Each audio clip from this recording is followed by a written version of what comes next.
العربيه دي للبيع، ممكن انزلها لك مصر لو معاك بس موافقه استيراديه، او انزلها لك على نظام الاستيراد الشخصي الخاص بالمغتربين بس.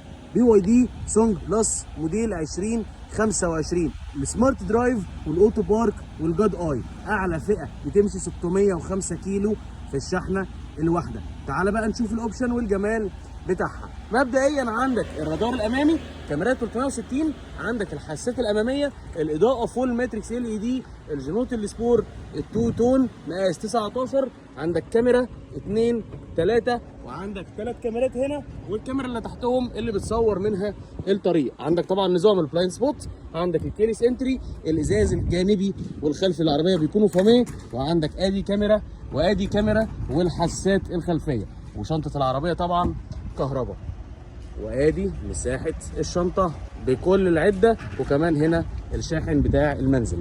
تعالى بقى نشوف الداخليه بتاعت العربيه عامله ازاي.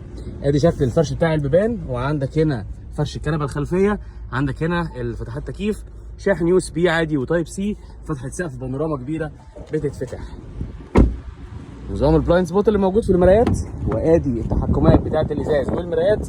شنطه العربيه، الكراسي الاماميه كهرباء، فيها تسخين وفيها تبريد، وعندك ادي شكل الطاره، عندك هنا نظام المانع التصادم، وادي الاعداد الديجيتال، وادي الشاشه الكبيره، التسخين والتبريد للكراسي الاماميه، وكمان تسخين للطاره، وعندك شاحن الوايرلس، وادي الفتيس، وعندك هنا زرار الاوتو بارك، وادي مساحه التخزين الداخليه، وطبعا فيها ثلاجه. ادي العربيه. طيب العربيه دي هجيبها لك لحد المينا في مصر بكام؟ ب 88,000 درهم اماراتي بس. لو مهتم بالعربيه دي اتصل بيا على الرقم اللي موجود على الفيديو، او ابعت لي واتساب وانا اجيبها لك لحد المينا في مصر.